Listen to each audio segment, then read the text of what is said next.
Hey friends, welcome back to my channel. 40,000 years ago, two completely different kinds of humans walked through the same forests. They hunted the same mammoths. They gazed up at the same stars. And then, one of them disappeared. Gone. Wiped out. Extinct. But here's the part that'll really blow your mind. They didn't just meet. They didn't just fight. They had sex. They had children together. And if you're watching this right now, there's a good chance you carry their DNA inside you. Every single person whose ancestors left Africa has between 1 and 4% Neanderthal DNA running through their veins. That's not a theory. That's hard science, proven by thousands of genetic studies. You might have inherited their immune system, their ability to handle cold weather, maybe even the shape of your nose. So what really happened between us and them? Was it war? Was it love? Was it genocide? Or was it something far more complicated? Today, we're diving deep into one of the greatest mysteries in human history, the story of what really happened when our species, Homo sapiens, met our closest relatives, the Neanderthals. And trust me, this isn't the version you heard in school. If stories like this help you relax or just make you curious, hit like or subscribe. Also, I'm curious, where are you watching from? Drop your city and time in the comments. I was reading through the last video's comments and saw Miami, Manchester, and Melbourne. Crazy how connected the internet makes us, right? Now get ready, because the truth is darker, stranger, and way more human than most people want to admit. About 600,000 years ago, humanity split in two. One group stayed in Africa and slowly evolved into us, Homo sapiens.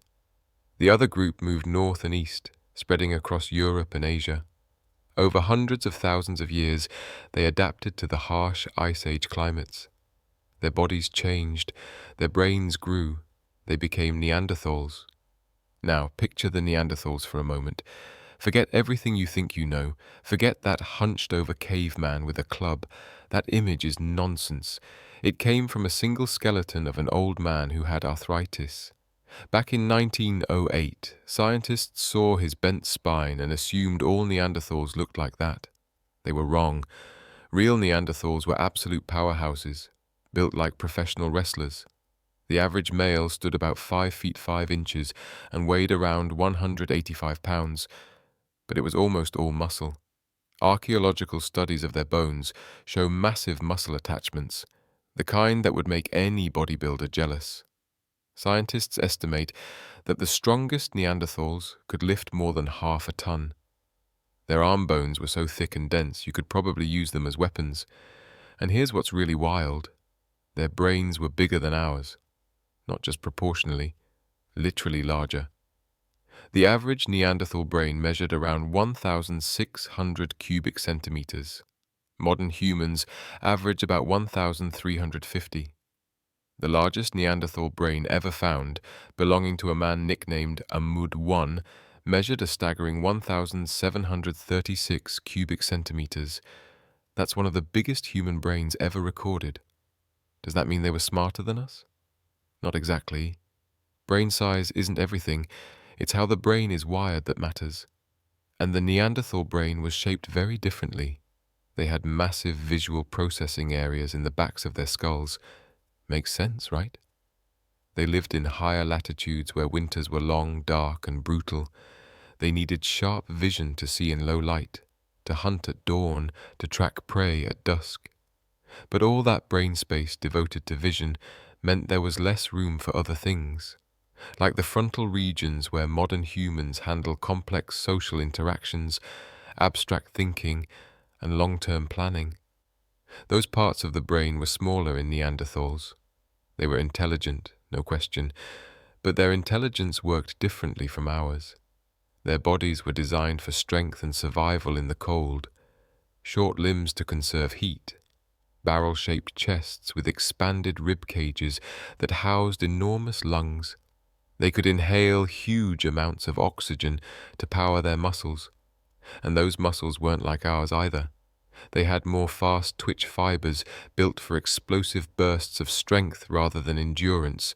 They were sprinters, not marathoners. That huge nose of theirs? It wasn't just for smelling, it was an adaptation, a built-in heater to warm icy air before it reached their lungs. When you're surviving Ice Age winters in Europe, every advantage counts. And their faces, man, their faces were unmistakable. Thick brow ridges above deep-set eyes, a mid-face that projected forward, almost as if someone had pulled their nose and cheekbones outward. No chin, and a distinct bump at the back of the skull, the occipital bun, where powerful neck muscles anchored.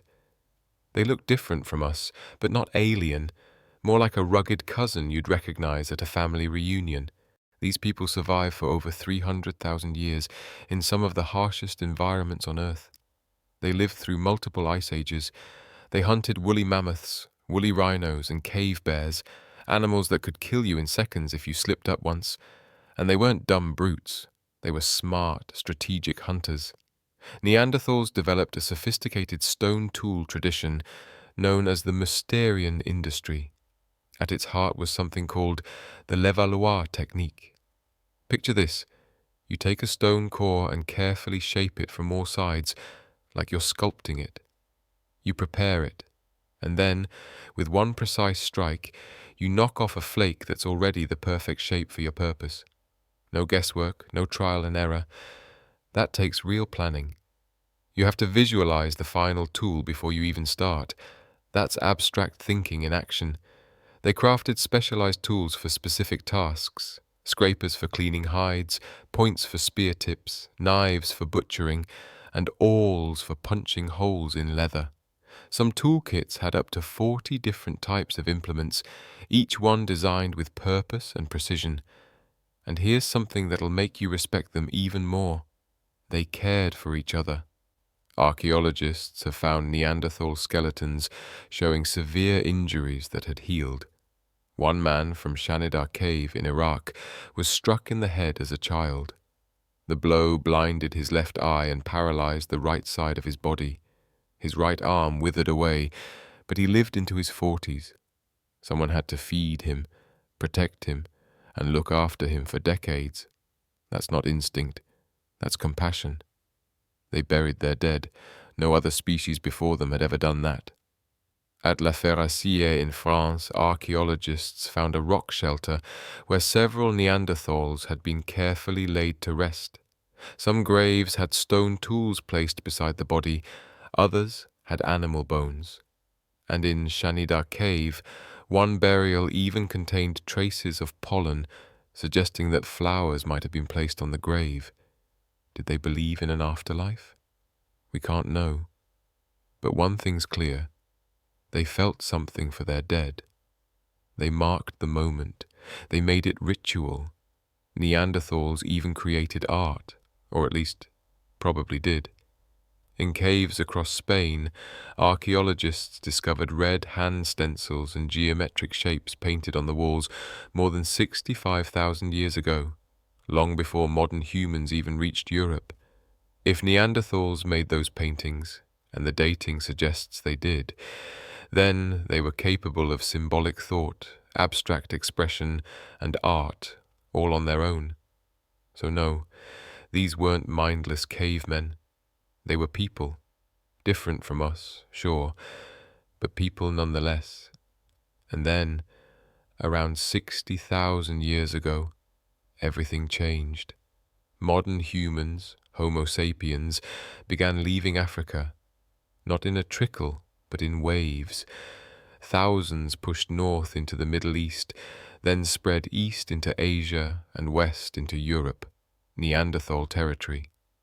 For more than 100,000 years, the two species had crossed paths occasionally, in regions like the Levant, around modern-day Israel and Lebanon. Genetic evidence shows early contact going back 120,000 years. But those were fleeting encounters, brief overlaps, small skirmishes. This time, it was different. This was an invasion. Now imagine you're a Neanderthal living in Europe. Your people have been here for hundreds of thousands of years.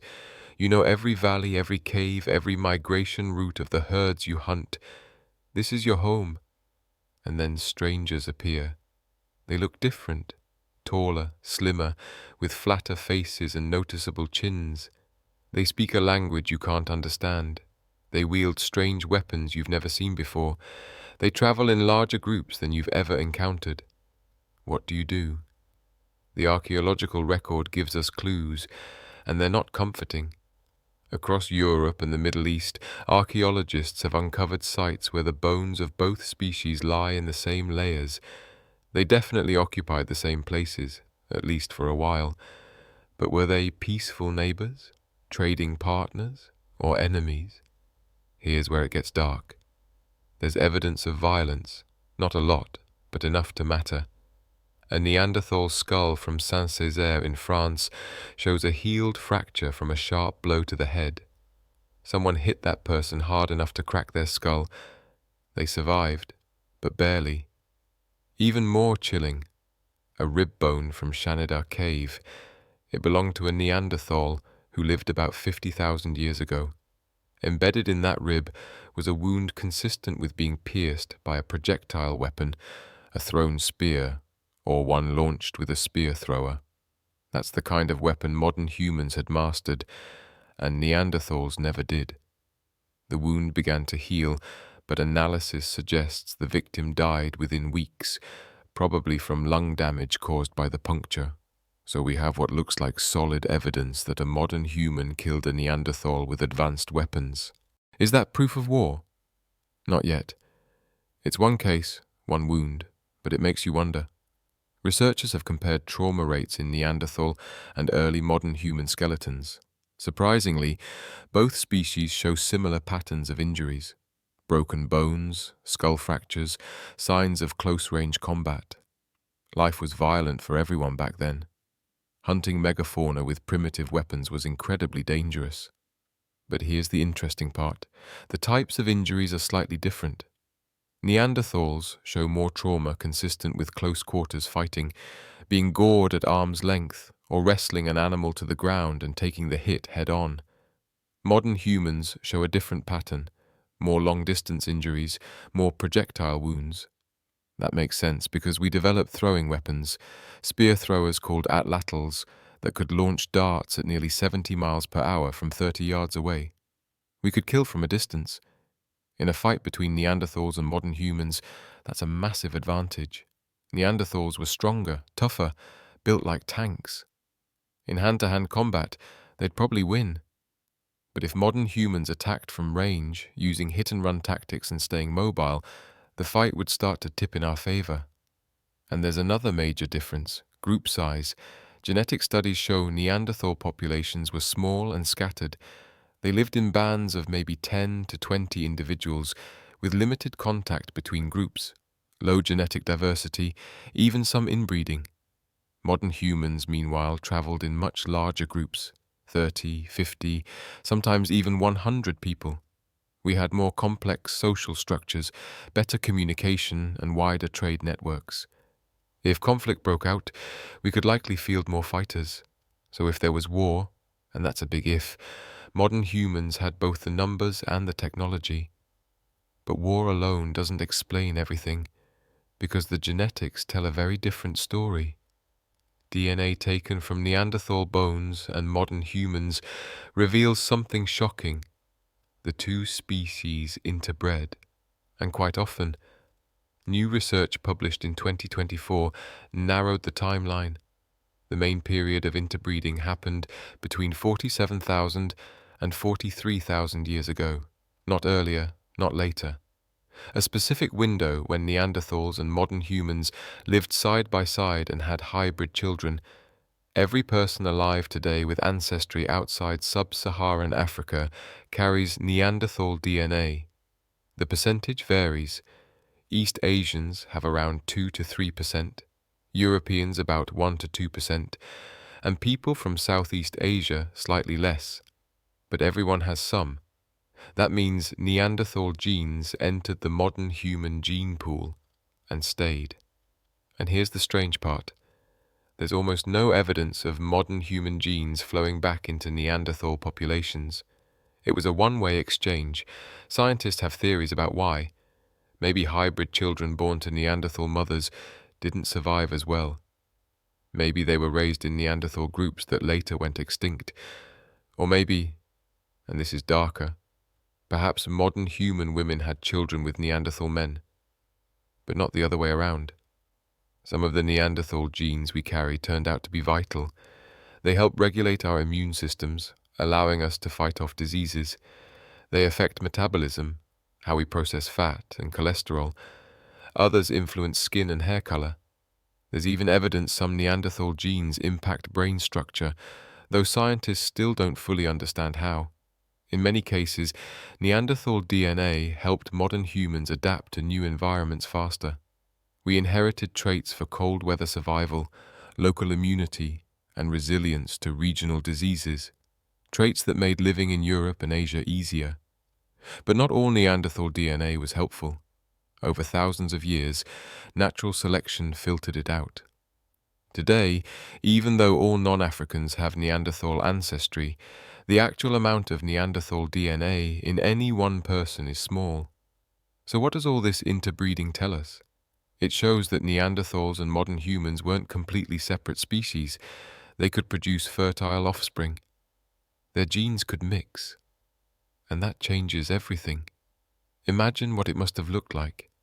You're a Neanderthal moving through southern France in late autumn. The herds are migrating.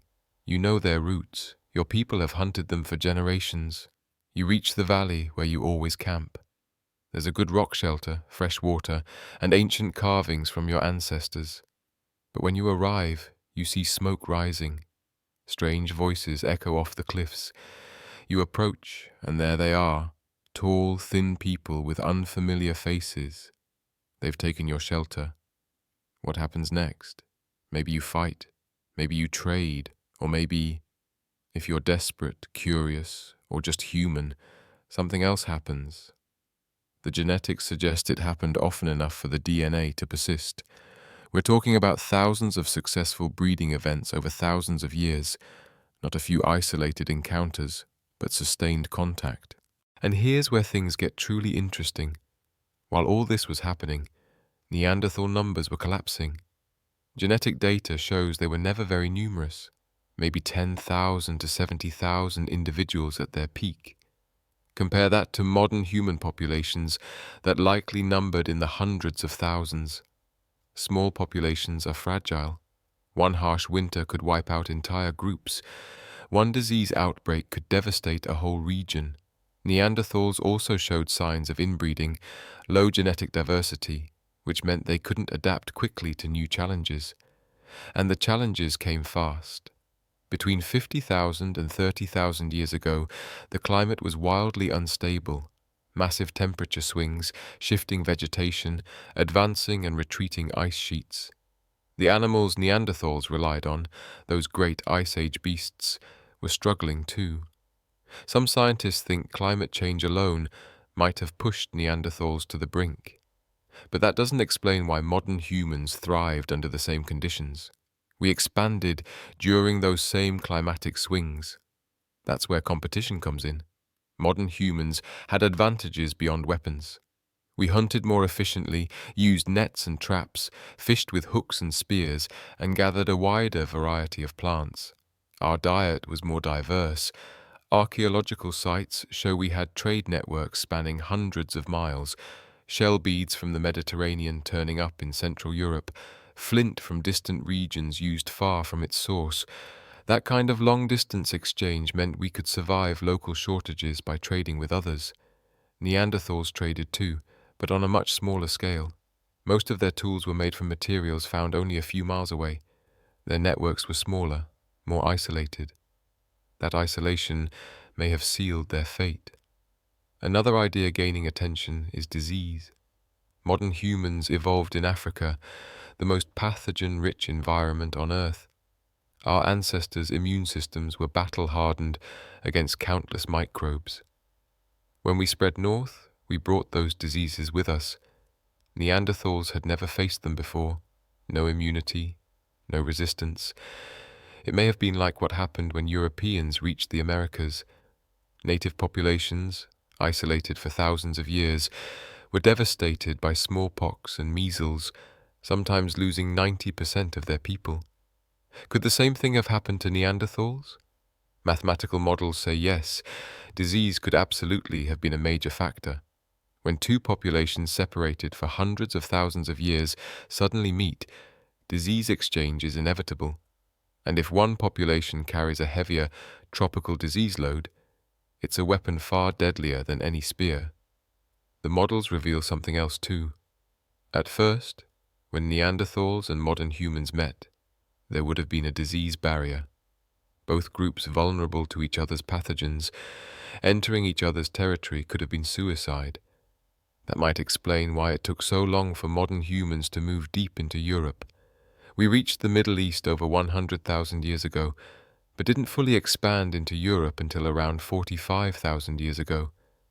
So what changed? The answer might be interbreeding. Hybrid children inherited immune genes from both sides. As those genes spread, the disease barrier weakened. Eventually, both populations gained enough shared immunity that large-scale migration became possible. But here's the cruel twist.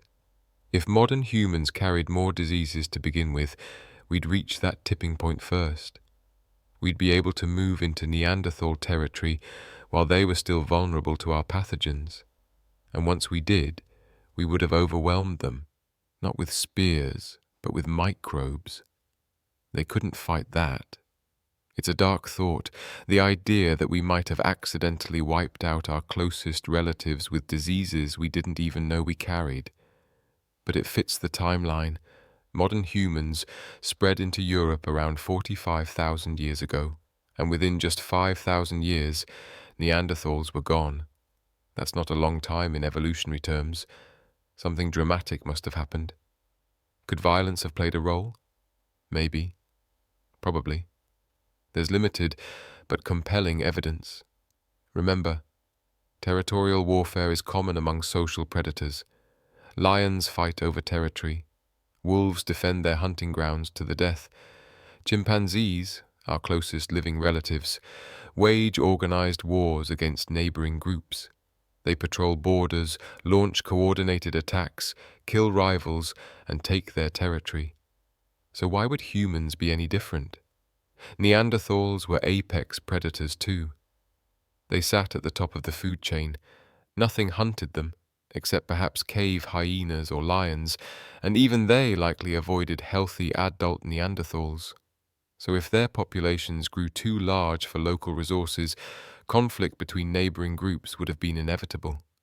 Archaeological evidence shows Neanderthals had well-defined territories. They returned to the same caves and shelters for generations. They knew their hunting grounds intimately. When modern humans arrived and began using those same resources, conflict would have been natural, not because either side was evil, but because both needed the same things to survive. And in that competition, modern humans had the edge, not because we were stronger or smarter in every way, but because we were adaptable. We could change our strategies, we could innovate, we could organize larger groups and coordinate more complex attacks. Some researchers argue that Neanderthals must have been skilled fighters too. After all, they resisted modern human expansion for tens of thousands of years. If they'd been pushovers, we would have overrun them immediately. The fact that it took so long suggests they held their ground. They fought back, they won battles, they drove us off, they protected their territory. For generations, neither side could gain a decisive advantage. Then something shifted. Maybe it was numbers, modern human populations reaching a critical mass, enough to overwhelm Neanderthal resistance. Maybe it was technology. The invention of the bow and arrow would have been a game changer, allowing us to kill from a distance with deadly accuracy. Or maybe it was social organization. Modern humans had more complex group structures. We could form alliances between bands, coordinate attacks involving dozens or even hundreds of people, and maintain sustained pressure that small Neanderthal groups simply couldn't match. Whatever the cause, between 40,000 and 35,000 years ago, Neanderthals began to disappear. Region by region, their numbers fell. The archaeological record shows modern human sites replacing Neanderthal ones, new tools, new art, new ways of life spreading across Europe. But it wasn't a clean replacement. At some sites, we find signs of overlap, layers with Neanderthal tools, then layers with modern human ones, then back again, suggesting some back and forth. Some sites even changed hands multiple times. And in a few, we find something extraordinary: hybrid tool technologies. Stone tools that combine Neanderthal and modern human techniques, as if someone was learning from both traditions. That hints at cultural exchange, maybe even cooperation. At Rissour in France, archaeologists uncovered a Neanderthal site containing shell beads and bone tools typical of modern humans. For years, scientists debated whether Neanderthals made them or simply took them from nearby modern human sites. Recent evidence suggests they made them, copying modern human technology, learning, adapting. That means the relationship wasn't just war. It was complicated. Sometimes they fought, sometimes they traded, sometimes they had sex, sometimes they learned from each other. But the outcome was always the same. Neanderthals lost ground. Modern humans gained it. By 30,000 years ago, Neanderthals were almost gone. Only a few isolated populations remained, clinging to survival in places like Gibraltar, on the southern tip of Spain. Protected by mountains and sea, they lived in regions where modern humans hadn't yet fully arrived. Those last Neanderthals held out for maybe another 2,000 years. Then they too vanished. What must it have been like to be among the last Neanderthals? To know your people were disappearing, to watch strangers take over your hunting grounds? Did they understand what was happening? Did they tell stories about the old days, when their kind were more numerous? Did they mourn? We'll never know. But it's haunting to think about. The last Neanderthal to ever live, someone born around 28,000 years ago, grew up in a world ruled by modern humans. They probably never met another Neanderthal outside their small band. They were alone, the end of their line, and when they died, an entire species died with them. Except, not entirely. Because of interbreeding, because of those hybrid children born 45,000 years ago, Neanderthal genes didn't vanish. They survived, not in their own species, but in ours. It's strange to think about. Neanderthals went extinct, but in a way, they're still here, living inside us, a ghost population whose DNA still shapes who we are today. Scientists can now map which parts of the human genome come from Neanderthals, and those genes aren't evenly spread out. Some regions have lots of Neanderthal DNA, others have almost none. The regions with little or no Neanderthal DNA are often tied to fertility and reproduction, a major clue. It suggests that hybrid males may have been less fertile or even sterile, like mules, the offspring of horses and donkeys, which can't reproduce. If male Neanderthal modern human hybrids were sterile or less fertile, that would have limited gene flow. Only hybrid females would have passed on Neanderthal DNA successfully. Over thousands of years, most Neanderthal genes would have been lost through natural selection, leaving behind only the ones that proved useful. And some of those were incredibly valuable. Neanderthal immune genes helped modern humans fight off new European diseases. Genes that affected skin and hair color may have helped us adapt to northern climates more quickly than evolution alone could. One specific Neanderthal gene variant even helps people living at high altitudes process oxygen more efficiently, a trait still found in Tibetan populations today, inherited from our ancient cousins, the Denisovans. Actually, there was another human species closely related to the Neanderthals, but the process was the same. Ancient human DNA helping modern humans survive in harsh environments. In a strange way, absorbing Neanderthal genes made us better suited to the very regions we were invading, their evolutionary history. All those thousands of years adapting to Ice Age Europe, All that knowledge was written into their DNA, and when we bred with them, we inherited that knowledge. It was like a genetic knowledge transfer, instant adaptation. Does that make what happened any less tragic? Not really. An entire species still vanished. A whole branch of humanity was cut off. But it complicates the story. It's not just us versus them. It's about us becoming them, absorbing them, merging with them. Some scientists even argue that the Neanderthals didn't truly go extinct. They were assimilated, absorbed into the modern human population through interbreeding. Their DNA faded, but never completely disappeared. From that perspective, we didn't wipe them out. We became them. But maybe that's just a comforting story, one that hides the darker truth. Because the genetic evidence is clear. The gene flow was mostly one way. Modern human genes didn't make it into late Neanderthal populations. Neanderthal genes made it into us. That means Neanderthal women were having children with modern human men. Those children survived and thrived among our ancestors. But the reverse? That didn't happen, or at least not successfully. Why? Maybe modern human groups were larger and more welcoming. Maybe they could absorb outsiders more easily. Maybe Neanderthal bands were too small, too isolated, too inbred to integrate hybrid children. Or maybe there was violence. Maybe Neanderthal women were taken by force, captured, enslaved. It's an ugly thought, but throughout history, warfare between human groups has often involved exactly that, killing the men, taking the women. It's one of the darkest constants of human behavior. Could modern humans have done the same to the Neanderthals? Could we have wiped out their males and absorbed their females? The genetics would fit. It would explain the one-way gene flow. It would explain why Neanderthal populations collapsed while ours exploded. And it would make the story of human expansion far darker. But we don't have proof, just patterns in DNA that suggest something unequal was happening, something that helped us and destroyed them.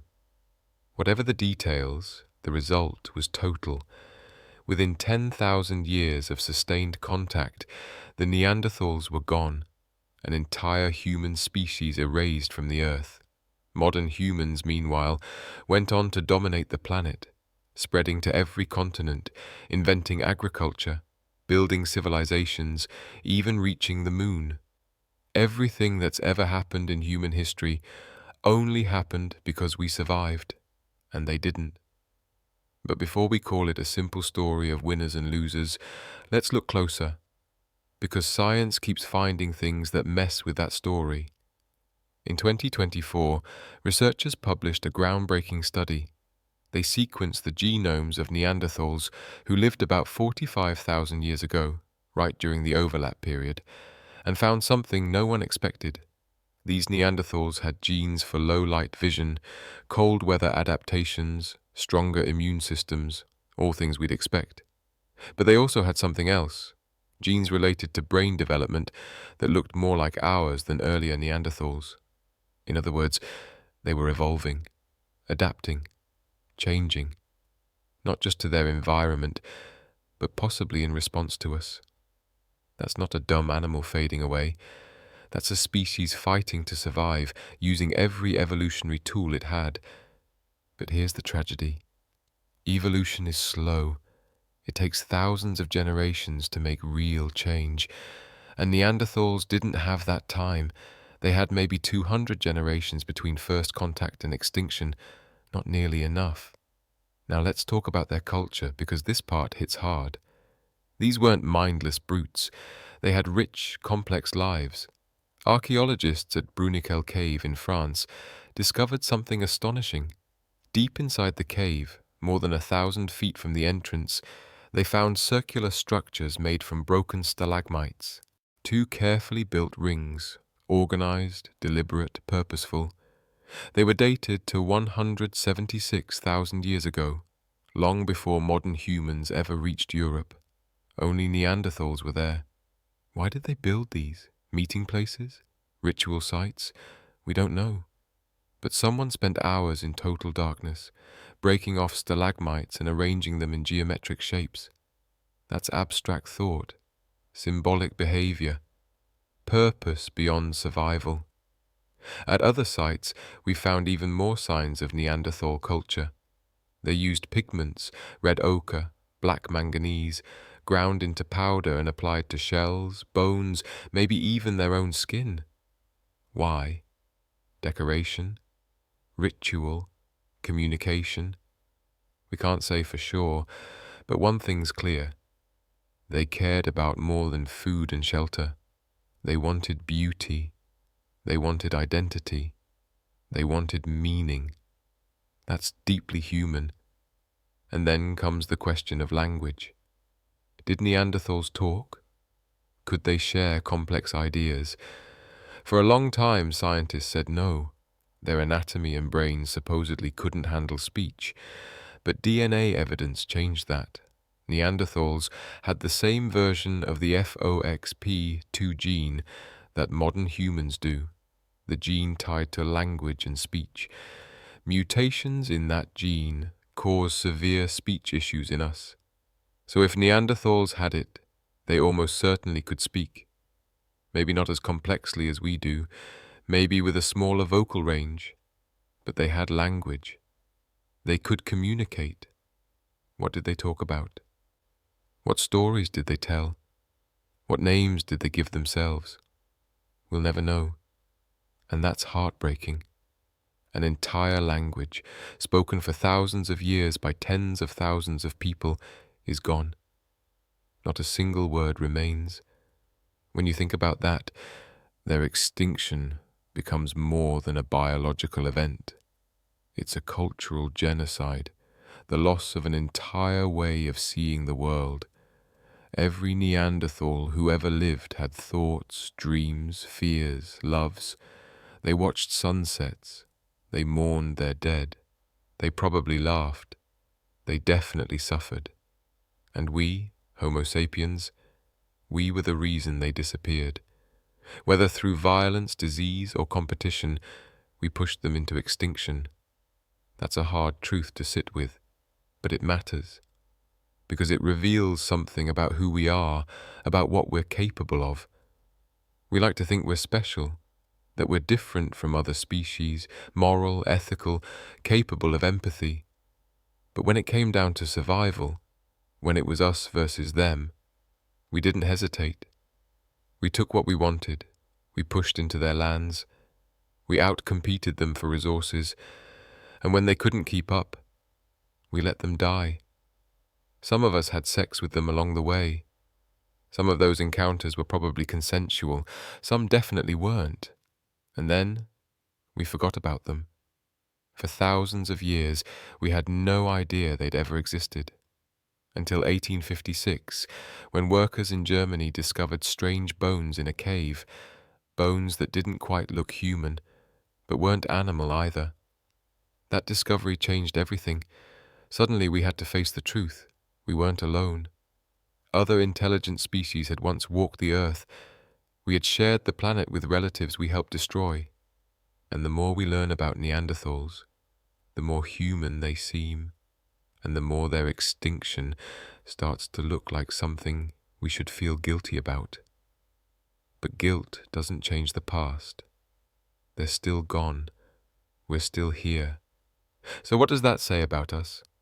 Some researchers argue that studying Neanderthals is really about studying ourselves, about understanding human nature.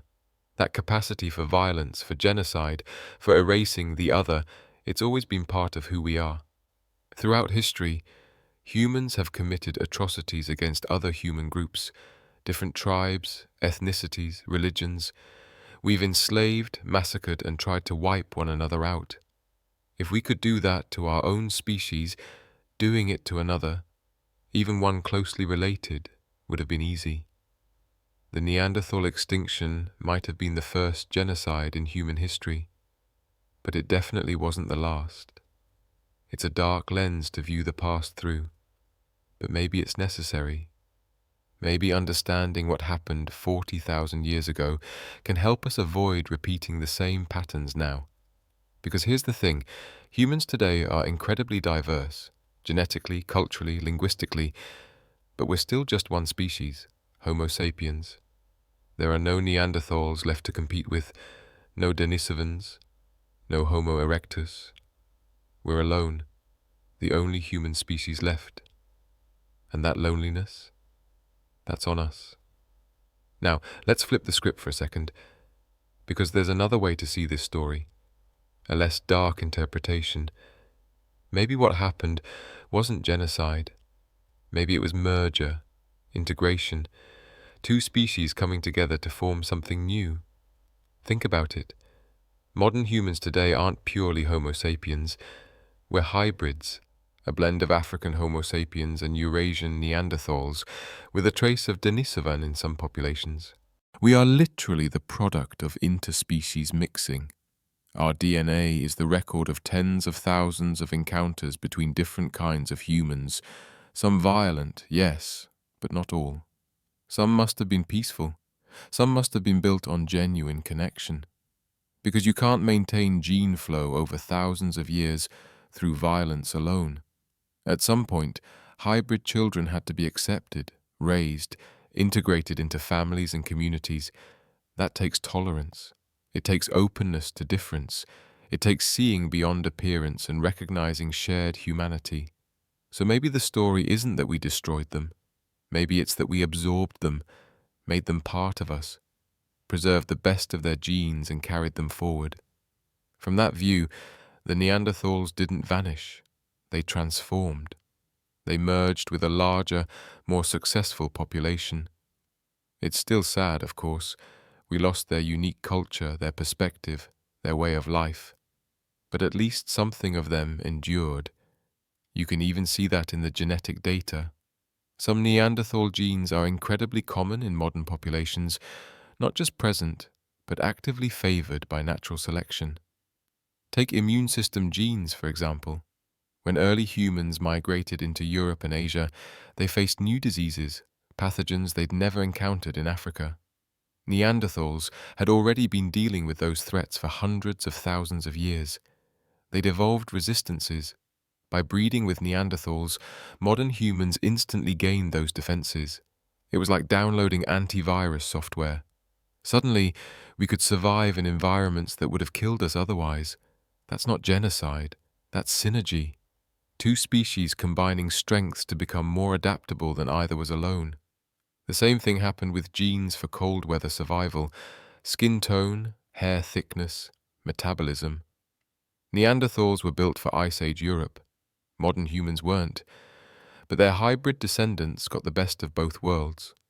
Over time, natural selection favored the people whose genes best fit their environment. In northern regions, more Neanderthal genes survived. In tropical ones, fewer. That's adaptation in motion. So in a sense, Neanderthals aren't extinct. They're dormant, scattered through the genomes of billions of living humans, waiting quietly in our DNA. Every time a baby is born outside Africa, there's a chance they inherit Neanderthal traits. The shape of their skull, their immune system, maybe even how their brain processes information. Neanderthals live on through us.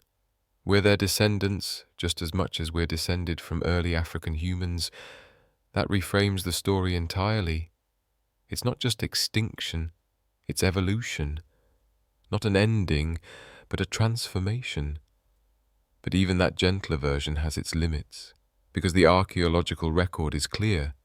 Neanderthal sites vanish, their tools disappear, their culture ends. Yes, their genes survived, but their world didn't. And culture is what makes us truly human. If an alien species came to Earth tomorrow, wiped us out, but kept our DNA inside their genome, would that count as survival? Would we be okay with that? Probably not. Because what makes us human isn't just our genes. It's our stories, our art, our languages, our knowledge passed down through generations. All of that vanished with the Neanderthals, and no amount of preserved DNA can bring it back. So we're left with a complicated, messy story, No heroes or villains, no simple tale of primitive beings replaced by advanced ones. Just two kinds of humans, different, yet related, competing for the same resources in a harsh world. One group had advantages the other couldn't match. Larger populations, better weapons, more flexible social structures, and maybe even diseases that acted like unintentional biological warfare. The other group, equally intelligent, equally human, fought, adapted, and tried to survive. For a while they did. They even left part of themselves in us through their genes, but in the end they lost. Their unique identity faded, their culture forgotten, their species extinct. It's not a satisfying story. There's no clear moral, no easy lesson that makes it all make sense. Just the brutal reality of evolution and competition, the same forces that created life on Earth and drove countless species to extinction. The Neanderthals were just one more casualty. Except they weren't just any species. They were us, our closest relatives, close enough to have children with, close enough to share fears, dreams, and hopes. And we let them die, or absorbed them, or both. Maybe that's the real lesson, that the line between destruction and integration is thinner than we'd like to believe, that the same process can look like both genocide and evolution, depending on how you see it. It's uncomfortable, but it's honest. And if we really want to understand what happened 40,000 years ago, we have to be honest, especially when it makes us look bad. Because the story of the Neanderthals isn't just ancient history. It's a mirror, showing us what we're capable of, the good and the bad. We're capable of empathy, of caring for the weak, of creating art, music, and meaning.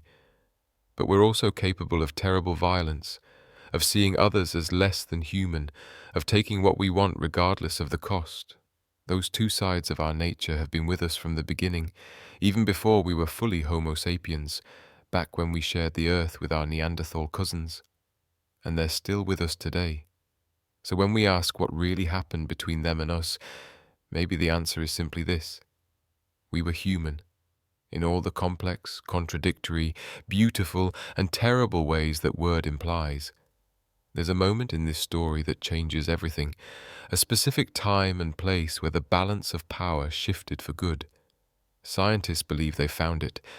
The Levant, that narrow strip of land linking Africa to Eurasia, today's Israel, Lebanon, and Syria. 45,000 years ago, it was the frontier, the collision zone where two human species met face to face on a massive scale. Before this, encounters were rare, small groups crossing paths now and then, maybe exchanging a few genes, but not much else. Genetic evidence shows these contacts happened as far back as 100,000 years ago, but those were fleeting, brief moments in the vastness of time. This was different. This was sustained contact. Thousands of people from both species living in the same regions, hunting the same animals, competing for the same caves. And something happened there, something that set the stage for everything that followed. Mathematical models of disease transmission suggest that for tens of thousands of years, there was an invisible barrier, a kind of disease standoff. Neither species could invade the other's territory because both would fall sick. Neanderthals carried pathogens modern humans had no immunity to. Modern humans brought African diseases Neanderthals had never faced. The Levant became a buffer zone, a narrow strip where both populations coexisted but couldn't advance, like two armies staring each other down across no man's land. But then something shifted. The barrier started to break. Why? Probably because of interbreeding. Every hybrid child born was a small bridge across that disease divide. Each one carried immune genes from both sides. If they survived, they'd be resistant to diseases from both populations, and their children would inherit that resistance too. Over hundreds of generations, immunity spread. Slowly at first, then faster, until it reached a tipping point. the disease barrier collapsed. And once it did, modern humans pushed into Neanderthal territory, into Europe. Around 45,000 years ago, modern humans with upper Paleolithic technology began appearing deep in Europe, in France, Germany, Britain, places Neanderthals had ruled for hundreds of thousands of years. The invasion had begun. But the Neanderthals didn't just give up. Archaeological evidence shows they fought back, not with armies or organized war as we know it, but with everything they had. At some sites, we find Neanderthals adopting modern human technologies, copying our blade-making methods, creating similar tools. That's not surrender. That's adaptation. A desperate attempt to keep up with competitors who had better technology. It's actually impressive. These weren't mindless brutes clinging to old traditions. They could recognize better tools, learn new skills, and innovate. That takes intelligence, creativity, and problem-solving. But it still wasn't enough, because the real problem wasn't technology, it was demographics. Modern humans were having children faster than Neanderthals could replace their dead. Our population grew, theirs shrank. Even if every encounter had been peaceful, the math was against them. Think about it like this. If a Neanderthal group had 10 people and lost 2 during a harsh winter, that's 20% gone, a huge loss that could take a generation to recover. But a modern human group of 50 losing 2? That's just 4%, barely noticeable. More people meant more potential parents to make up the difference. Over time, those small differences compounded. Our numbers grew, while theirs stagnated. And eventually, we outnumbered them, overwhelmed them, and pushed them into smaller, isolated areas. Genetic evidence confirms it. Neanderthal DNA shows multiple population crashes, bottlenecks where their numbers dropped drastically. They'd recover a little, but never fully. Each population crash left them more vulnerable. Meanwhile, modern humans were expanding. Our genetic diversity was growing. We were forming larger social networks and spreading our genes across wider regions. That's the advantage of numbers. 2 carefully built rings, organized, deliberate, purposeful. They were dated to 176,000 years ago, long before modern humans ever reached Europe. Only Neanderthals were there. Why did they build these? Meeting places? Ritual sites? We don't know. But someone spent hours in total darkness, breaking off stalagmites and arranging them in geometric shapes. That's abstract thought, symbolic behavior, purpose beyond survival. At other sites, we found even more signs of Neanderthal culture. They used pigments, red ochre, black manganese, ground into powder and applied to shells, bones, maybe even their own skin. Why? Decoration? Ritual?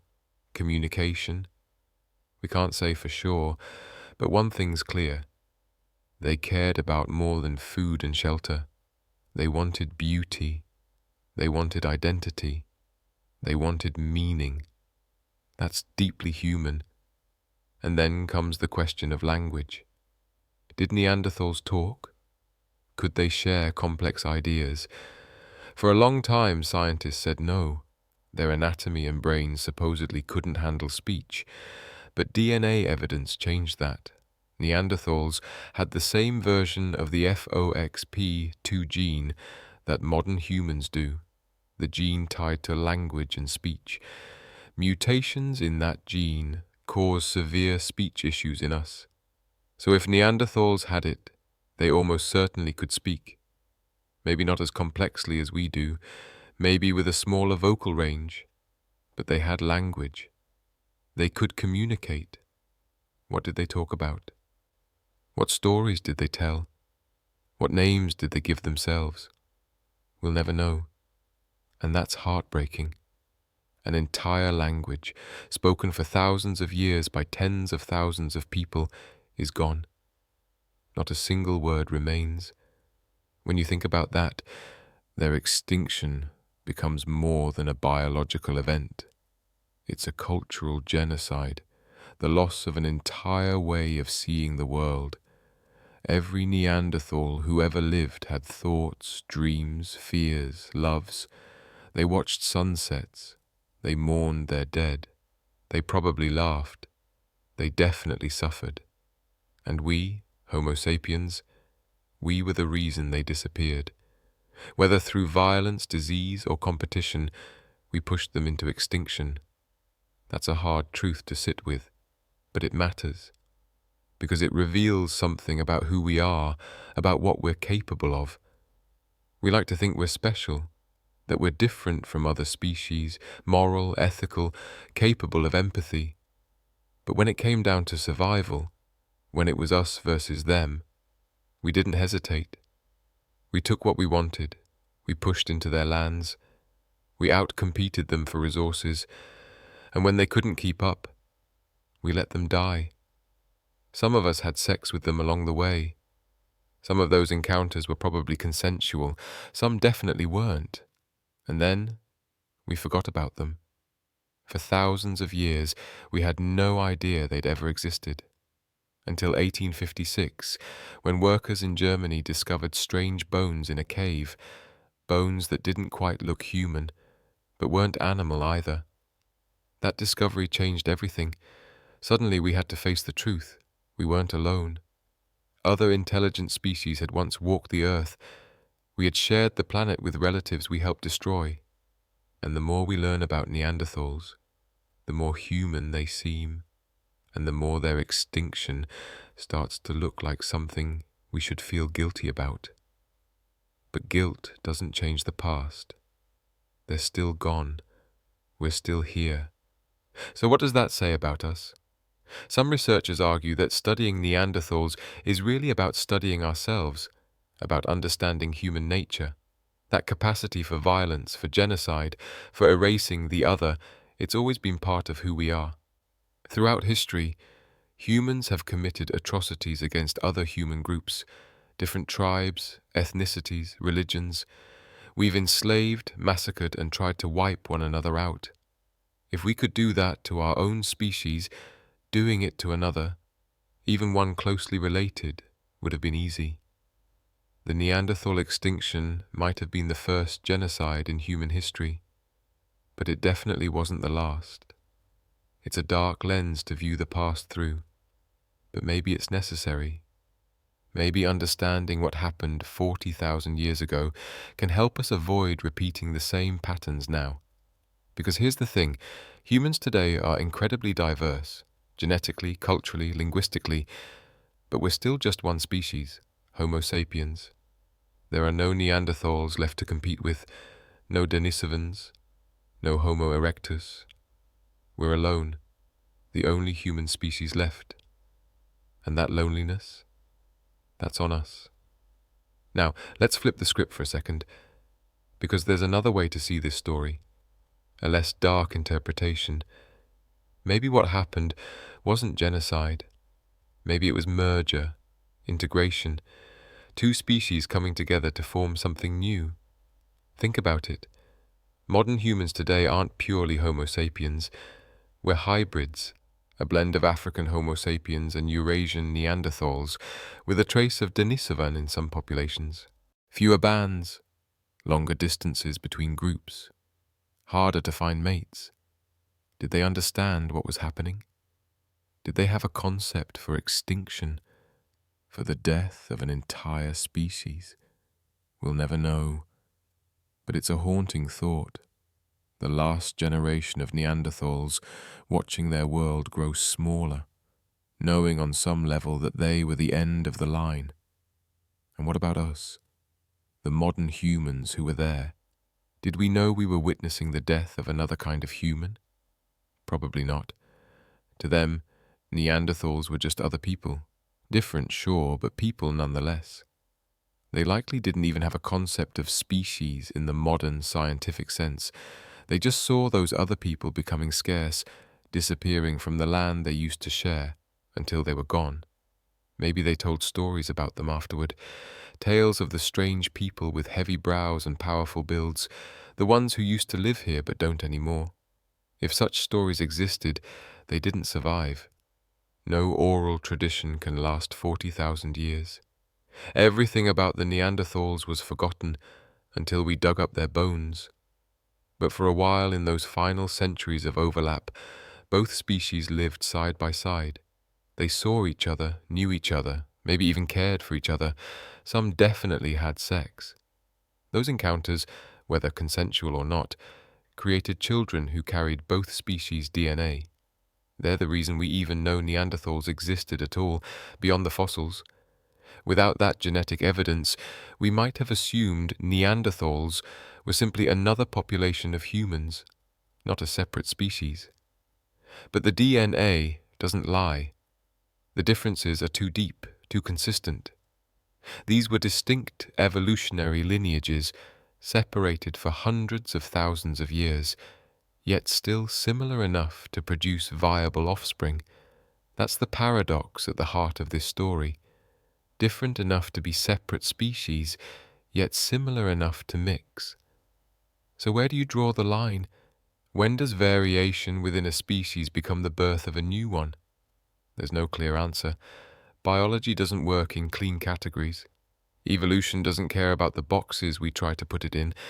Neanderthals and modern humans existed in that blurry, in-between space, diverged, but not completely. Different, but still compatible. Separate evolutionary paths that could still cross. If things had gone differently, if the environment had favored them instead of us, maybe it would be the Neanderthals sitting here now, wondering what happened to us. Maybe they'd be the ones writing about the strange, flat-faced people who used to share their world. But history doesn't do alternate timelines. There's only what happened. And what happened is this. We survived. They didn't. Now we're left trying to understand why, piecing together the story from fragments, from bones and stones and strands of DNA. It's like reconstructing a murder scene 40,000 years cold. We'll probably never know the full truth. Too much lost to time, too many details erased by wind, rain, and shifting earth. But we know enough to see the outlines, enough to understand that what happened wasn't simple. It wasn't good or evil, just survival, competition, the same forces that have shaped all life on Earth. And maybe that's the real lesson, that we're not separate from nature, not above it.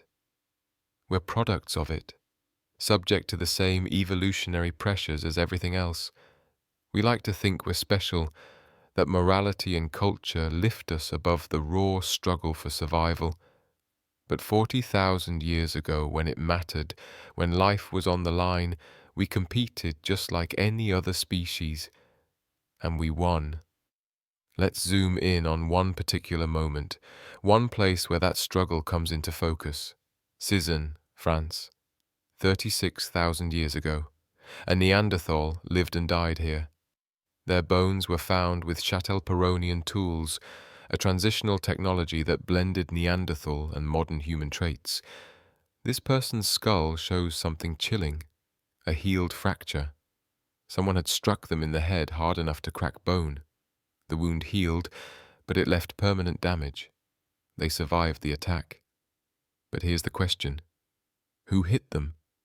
Another Neanderthal? Or a modern human? We can't know for sure. But the timing fits.